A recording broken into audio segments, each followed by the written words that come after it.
Hello friends, എല്ലാവർക്കും Pathu's tasty കിച്ചൻ്റെ പുതിയ വീഡിയോയിലേക്ക് സ്വാഗതം. ഇന്ന് തയ്യാറാക്കുന്നത് നല്ല രുചിയുള്ളൊരു സേമിയ പായസമാണ്. അപ്പോൾ നമുക്ക് പെട്ടെന്ന് തന്നെ വീഡിയോയിലേക്ക് പോവാം. അതിനു മുന്നേ നിങ്ങൾ ഈ ചാനൽ സബ്സ്ക്രൈബ് ചെയ്തിട്ടില്ലെങ്കിൽ ഒന്ന് സബ്സ്ക്രൈബ് ചെയ്ത് സപ്പോർട്ട് ചെയ്യണം. നമ്മൾ തയ്യാറാക്കുന്ന പായസത്തിൽ മത്തങ്ങ കൂടി ചേർക്കുന്നുണ്ട്. അപ്പോൾ അതിന് വേണ്ടിയിട്ട് ഞാനൊരു മത്തങ്ങ എടുത്തിട്ടുണ്ട്. ഇതിൻ്റെ പകുതിയേ നമുക്ക് ആവശ്യമുള്ളൂ.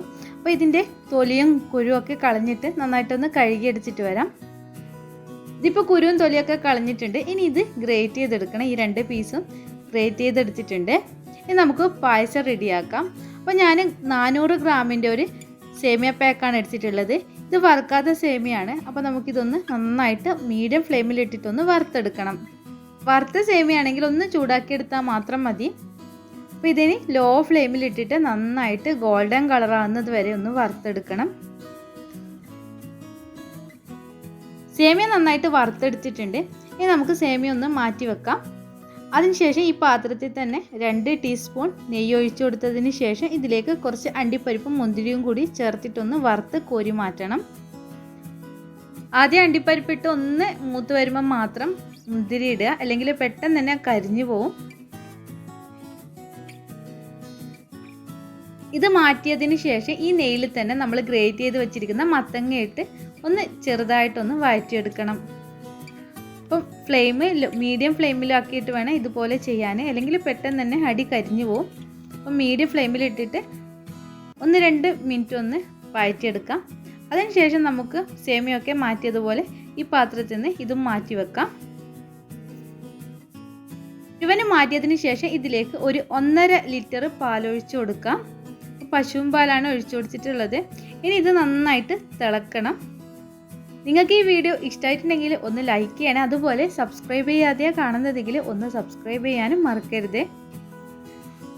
ഇതിപ്പോൾ നന്നായിട്ട് തിളച്ച് വരുന്നുണ്ട്. ഇനി ഇതിലേക്ക് നമുക്ക് സേമിയ ഇട്ട് കൊടുക്കാം. അതിനുശേഷം ഇത് ഒന്ന് വേവിച്ചെടുക്കണം. അപ്പോൾ ഒന്ന് വെന്ത് വരുമ്പോൾ ഇതിലേക്ക് ആവശ്യത്തിനുള്ള ഉപ്പ് കൂടി ചേർത്ത് കൊടുക്കാം. സേമിയ ഇപ്പം നന്നായിട്ട് വെന്തിട്ടുണ്ട്. ഇനി ഇതിലേക്ക് ആവശ്യത്തിനുള്ള പഞ്ചസാര ചേർത്ത് കൊടുക്കാം. ഞാൻ 1 കപ്പ് പഞ്ചസാരയാണ് ചേർത്ത് കൊടുക്കുന്നത്.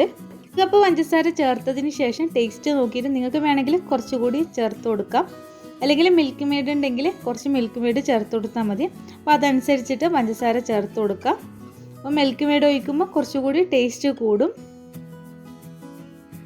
അതിനുശേഷം ഇതിലേക്ക് നമ്മൾ ആദ്യം വഴറ്റി മാറ്റി വെച്ചിരിക്കുന്ന മത്തങ്ങ കൂടി ചേർത്ത് കൊടുക്കാം. മത്തങ്ങയും ചേർത്തതിന് ശേഷം നന്നായിട്ട് ഇത് മിക്സ് ചെയ്യാം.